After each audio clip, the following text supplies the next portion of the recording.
Assalamualaikum warahmatullahi wabarakatuh. Waalaikumsalam warahmatullahi wabarakatuh. Alhamdulillah wassalatu wassalamu ala Rasulillah Sayyidina Muhammad bin Abdillah wa ala alihi wa sahbihi wa man wala, amma ba'du. Yang sama-sama kita hormati dan kita muliakan pimpinan umum Yayasan Pondok Pesantren Al-Kawabi Nahdiyah Kiai Haji Dr. Andes Muhammad, beserta Kepala Madrasah Aliyah Al-Kawabi Bapak Muhammad Sadir SKG MPD, anak-anakku kelas 12 yang dimuliakan Allah dan senantiasa mendapatkan taufik dan hidayah Allah. Mudah-mudahan kita semuanya Allah berikan kesehatan, kegiatan, khususnya menjelang daripada detik-detik perjalanan kalian di kelas 12 yang tahun ini.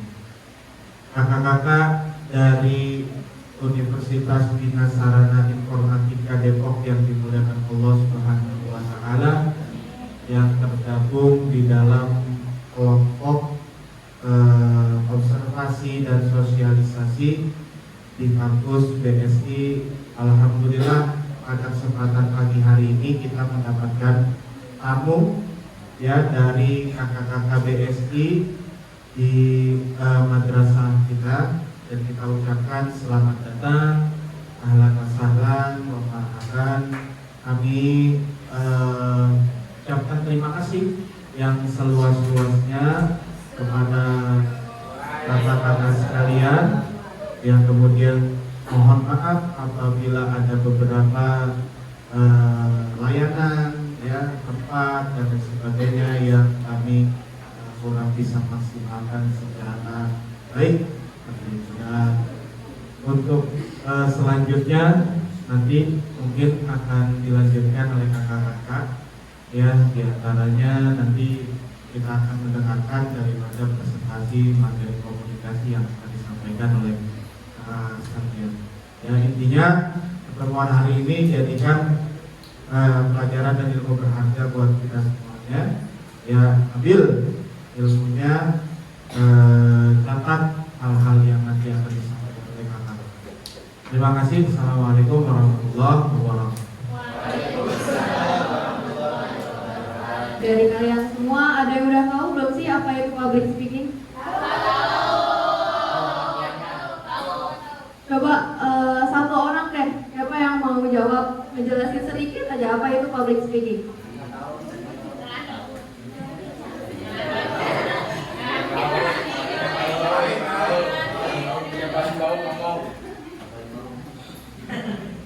Ada yang mau nih? Oke, boleh. Boleh kamu kecil aja. Adalah berbicara di depan umum atau di umum.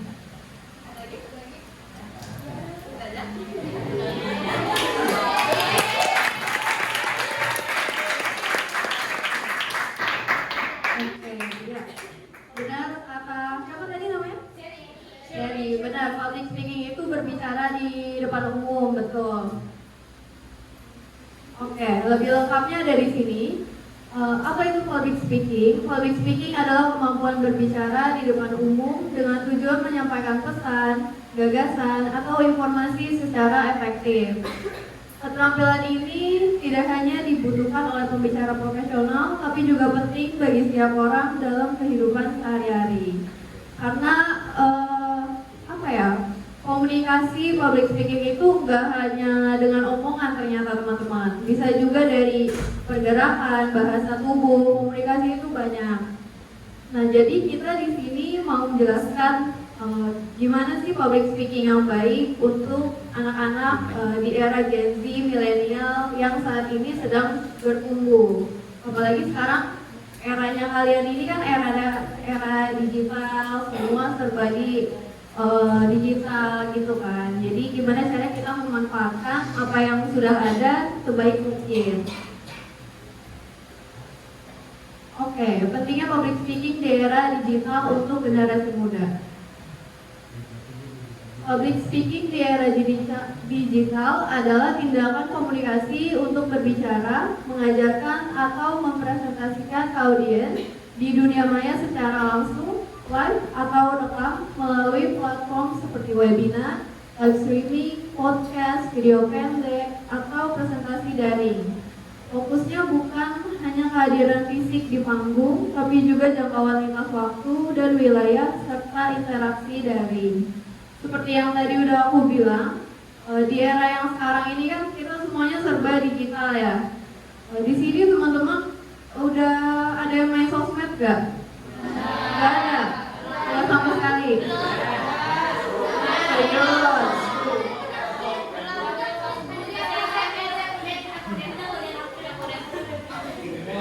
Oke, berarti kebanyakan berbicara secara langsung ya? Oke, kita lanjut. Di sini ada teknik-teknik komunikasi.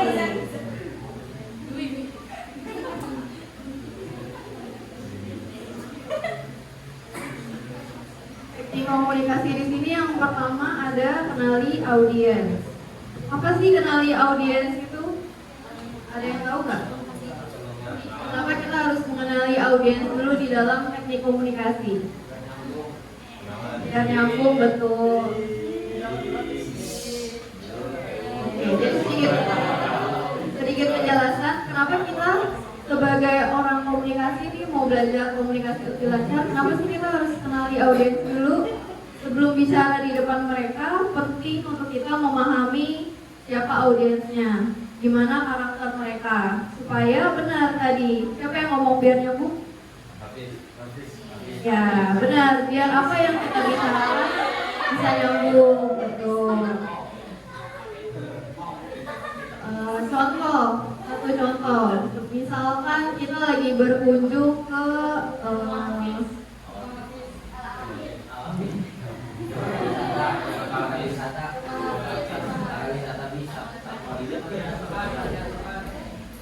contoh, misalkan kita lagi berkunjung ke panti jompo misalkan, kan kita nggak mungkin pakai bahasa kayak logo nggak sopan kan, terus kita juga nggak mungkin tidak menghargai mereka gitu. Jadi kita harus mengenali target komunikasi kita tuh untuk siapa gitu. Sebisa mungkin komunikasi itu dipergunakan dengan cara yang sangat sopan, bahasanya dijaga, tutur katanya, gimana cara kita menyampaikan agar pesan yang kita sampaikan tuh sampai ke audiens gitu. Yang kedua di sini ada kuasai bahasa tubuh. Kuasai bahasa tubuh di sini tuh maksudnya gestur, gimana cara kita ngomong. Kalau kalian lihat dari tadi aku ngomong nggak bisa diam nih, tangannya gerak-gerak terus. Karena itu salah satu sesuatu yang bisa menarik orang jadi terfokus ya ke depan. Coba kalau banget, kamu lihat-lihatan sama teman aja itu sebuah komunikasi gitu. Jadi gimana ya caranya? Yang pertama pastinya harus banyak latihan. Tentang latihan di kata, nggak apa-apa ngomong sendiri, yang penting kita bisa latihan melihat ekspresi kita kayak gimana kalau berbicara public speaking. Nah, jadi interaksi dengan audiens tuh kayak gitu. Jadi jangan kita sendiri, karena biarpun di sini aku yang membawakan materi ke kalian, tapi ada baiknya kita berinteraksi, tanya jawab sedikit, entah itu games atau hanya saling sapa aja gitu. Jadi semuanya bisa berjalan dengan baik. Kalau misalkan aku dari awal diem nih, gak nyapa kalian, enak gak? Iya, jadi kita jadi diem-dieman gitu kan. Jadi diem-dieman ya, kita harus saling kenal. Oke, yang keempat ada atur intonasi dan volume suara. Tinggi atau nadanya rendah, gitu. Terus yang terakhir, ini yang paling penting. Menurutku yang terakhir ini paling penting, karena kita berbicara di depan itu harus percaya diri. Mau gimana pun kita harus tetap percaya diri di depan umum. Belum masuk, kita masih bingung. Ada? Harus menggunakan misalnya bahasanya ada sedikit ganti atau ada sedikit gaul dengan tujuan biar nyambung sama audiensnya, sama tipe audiensnya. Juga sedikit tanggapan sama pertanyaannya Mahir tadi, kalau misalnya audiensnya itu tunggal bicara, kita bisa pakai bahasa isyarat Indonesia yang udah resmi bahasa persatuannya. Biasa yang pertama itu banyak latihan. Terus mungkin bisa ditambah dengan sering berbicara dengan teman, itu juga membantu. Terus satu lagi, percaya diri. Sebenarnya kalau ngomong gugup itu wajar, karena kan diri orang kan berbeda-beda ya. Ada yang basicnya dia memang pendiam, ada juga yang memang aktif berbicara. Tapi itu gimana dari diri sendiri mau mencoba gitu. Jadi kalau kamu bilang biar gak gugup, biar gak gemeteran, ya itu sering-sering latihan. Nah kamu sebenarnya dari menulis juga membantu loh. Menulis itu membantu kita lancar dalam berbicara. Kamu nulis aja setiap hari, setiap hari ini ngapain aja. Terus kamu Perkenalkan, nama saya Dewi. Saya ingin bertanya, Kak, bagaimana sih dia Kak bisa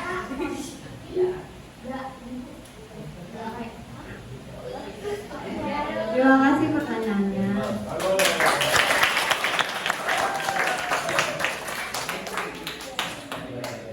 Sebenarnya kayak tadi yang udah aku sampaikan, gimana biar kita terbiasa. Yang pertama itu banyak latihan. Terus mungkin bisa ditambah dengan sering berbicara dengan teman, itu juga membantu. Terus satu lagi, percaya diri. Sebenarnya kalau ngomong gugup itu wajar, karena kan diri orang kan berbeda-beda ya. Ada yang basicnya dia memang pendiam, ada juga yang memang aktif berbicara. Tapi itu gimana dari diri sendiri mau mencoba gitu. Jadi kalau kamu bilang biar gak gugup, biar gak gemeteran, ya itu sering-sering latihan. Nah kamu sebenarnya dari menulis juga membantu loh. Menulis itu membantu kita lancar dalam berbicara. Kamu nulis aja setiap hari, kegiatan hari ini ngapain aja. Terus kamu berbicara, setelah menulis kamu baca tulisan itu juga membantu. Seolah-olah kamu bayangin kalau di depan kamu lagi banyak orang, kamu ngomong sendiri itu nggak masalah, itu membantu. Itu juga pembelajaran. Bukan jangan dibilang ih nggak jelas ngomong sendiri, jangan. Tapi memang begitu triknya, biar kita lancar berbicara gitu. Sudah menjawab? Ada lagi?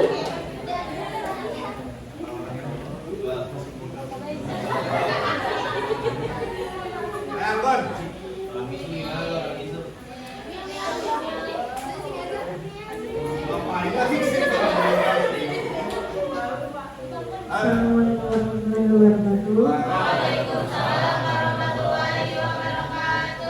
Nama saya Nesa Zahra dari kelas 12. Sebelumnya ada beberapa pertanyaan yang mau disampaikan.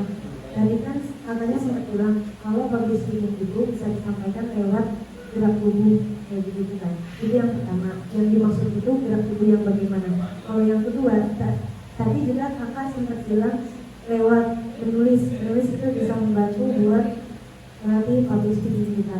Nah, kalau misalkan yang dari aku alami sehari-hari, kan suka baca buku, suka baca beberapa buku yang tentang self improvement itu.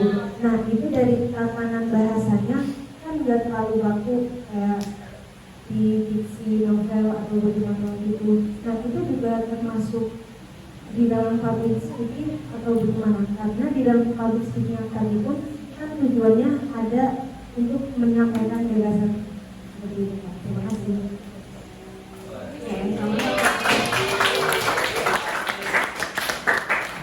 Oke, jadi jawab tadi pertanyaan yang pertama dari gestur tubuh. Tadi siapa namanya? Tadi cara Anggun berbicara di depan itu pun udah pakai gestur tubuh sebenarnya. Sadar nggak? Ya, dari gestur tubuh, dari tangan. Nah itu tadi seperti yang aku bilang, karena gestur itu menambahkan kepercayaan diri. Jadi gimana kita berbicara, apa yang harus kita sampaikan, apakah itu penting, itu menambah suatu kepercayaan. Gitu. Jadi gestur tuh seperti apa ya? Pemanis. Dia tuh pemanis. Jadi orang yang melihat pun nggak bosan gitu. Jadi kan kalau di komunikasi gimana caranya kita bisa merangkul nih semuanya, bisa tahu mereka tuh tipenya ini gimana ya. Kadang ada loh yang audiensnya dia nggak suka dibercandain gitu. Jadi kita kalau memang dia sukanya diem, oke, kita cukup pakai gestur yang secukupnya aja, jangan berlebihan, jangan orang kalau mau bercanda kita bercandain, itu nggak boleh gitu. Jadi makanya kenapa gestur itu juga membantu dari situ. Nah terus tadi pertanyaan yang kedua, menulis dan membaca itu apa sih sebenarnya? Itu masih termasuk dalam bentuk public speaking. Kalau misalkan di tatanan bahasa kayak buku yang aku baca saat itu begitu, itu ya baku gitu.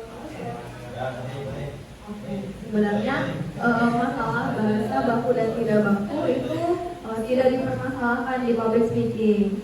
Yang penting penggunaan bahasa yang baik. Nah, kalian kan udah kelas 12 nih, membaca buku mungkin melihat ada kata-kata yang tidak baik. Nah, kalian tuh udah pasti tahu dong, kayaknya ini nggak boleh deh diomongin, apalagi di depan umum. Tapi kalau dibilang public speaking itu dari menulis dan membaca itu memang. Jadi kalau nggak ada tulisan dan kita nggak membaca, kita nggak mungkin bisa berbicara. Kayak aku di depan, aku kalau nggak ada tulisan ini, nggak ada bacaan ini, aku nggak mungkin bisa ngomong. Aku nggak mungkin bisa improve dari materi yang udah diketik teman-teman semua gitu. Jadi memang pada basicnya menulis, membaca dan berbicara itu menjadi satu kesatuan. Bisa dipergunakan dengan benar. Masalah bahasa baku tidak baku itu gimana dari kita sendiri yang pintar-pintar memilih berbicara. Dari tadi juga aku ngomong gak baku-baku banget. Karena apa? Balik lagi kita harus mengenali audiens.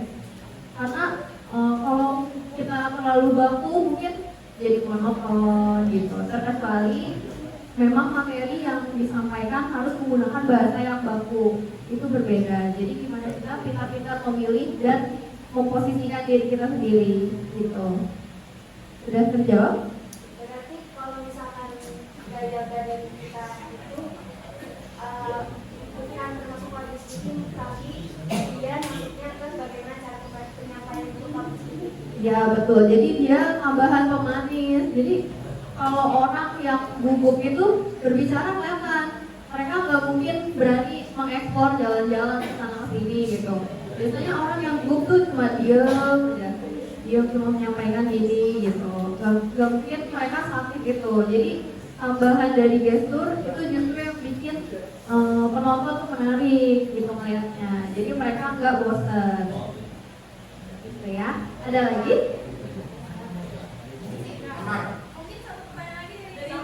Boleh.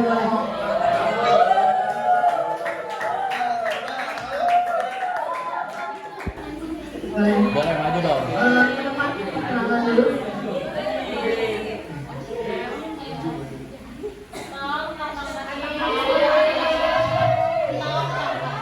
Assalamualaikum warahmatullahi wabarakatuh. Saya bertanya dari kelas 12A.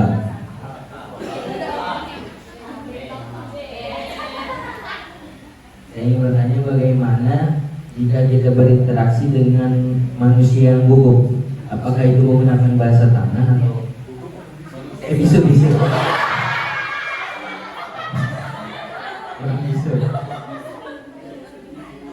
Ya, terima kasih. Oke, sama-sama. Tadi siapa namanya? Yani.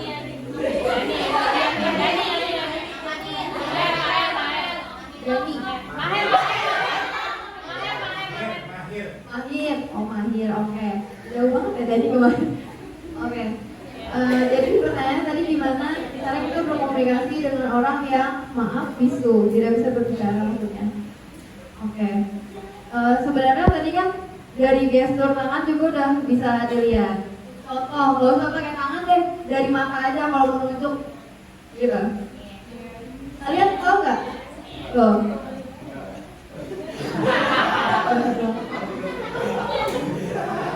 Dari sekedar bicara tuh simpel banget, dari raut wajah bisa kebaca. Misalkan kalian teman lagi sedih, lagi murung, tanpa mereka ngomong pun kalian pasti tahu dia lagi sedih gitu. Jadi dengan berbicara tuh banyak halnya. Bisa juga dengan tangan, bisa juga dari tulisan gitu. Jadi sebenarnya cara-caranya itu banyak, gimana orang itu memahami aja dari bahasa tubuh. Kalau misalkan kayak ngasih contoh manggil nggak? Pasti datang dia. Gak mungkin kalau di sini disuruh pergi. Kecuali gini, ya kan? Nah, jadi gitu. Jadi sebenarnya komunikasi itu benar-benar efektif banget karena setiap hari kalian berkomunikasi. Dengan kalian ngeliat ke depan aja ini sebuah komunikasi.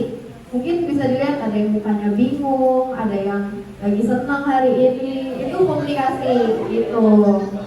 Jadi untuk orang-orang yang punya kekurangan itu bukan masalah, bukan jadi sebuah masalah dalam komunikasi. Karena komunikasi banyak, nggak cuma dari berbicara aja. Gitu. Ya, ada lagi? Oke, kalau nggak ada gantian ya, kita yang bertanya. Mengapa penting untuk menyesuaikan bahasa tubuh dengan audiens? Kenapa kita harus menyesuaikan bahasa tubuh kita dengan audiens?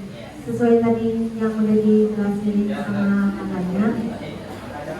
Yang pertama, kita harus melihat target yang mau kita jelasin nih dengan materinya. Kalau misalnya targetnya kayak siswa-siswi SMA kayak gini, berarti kita harus menggunakan misalnya bahasanya agak sedikit ya, agak sedikit gaul dengan tujuan biar nyambung sama audiensnya, sama tipe audiensnya. Juga sedikit tanggapan sama pertanyaannya Mahdi tadi. Kalau misalnya audiensnya itu tunawicara, kita bisa pakai bahasa isyarat Indonesia yang udah resmi bahasa kesatuannya. Apa ciri-ciri seseorang berbicara yang baik?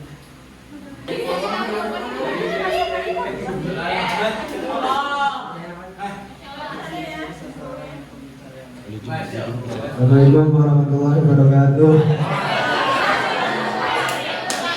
Jawabannya adalah berbicara dengan lancar dan baik, tidak gugup dan tidak malu. Itu sekian. Wassalamualaikum warahmatullahi wabarakatuh. Pertanyaannya, menurut kalian apa itu peran intonasi dan ekspresi dalam public speaking? Jadi peran intonasi itu adalah untuk memberi pengertian pada audiens tentang apa yang kita sampaikan. Semisal sedang memberikan sesuatu yang sedih gitu. Nah, itu intonasinya disesuaikan. Bukan kita dengan bersemangat, tetapi intonasinya itu dengan intonasi yang sedikit rendah. Nah, jadi setelah semuanya, kesimpulannya adalah generasi muda, generasi kalian, generasi kita nih kakak-kakak, sampai ke generasi milenial yang sedang memasuki masa produktif, hidup dalam era yang sangat dinamis, di mana komunikasi menjadi inti dari setiap aktivitas personal, sosial, dan profesional. Memahami dan menguasai public speaking serta komunikasi digital adalah keharusan mutlak untuk beradaptasi, berkembang, dan berkesuksesan. Oke. Di akhir acara, untuk yang nggak dapat hadiah jangan sedih karena kita mau ada sedikit bagi-bagi pemanis buat kalian biar semangat lagi.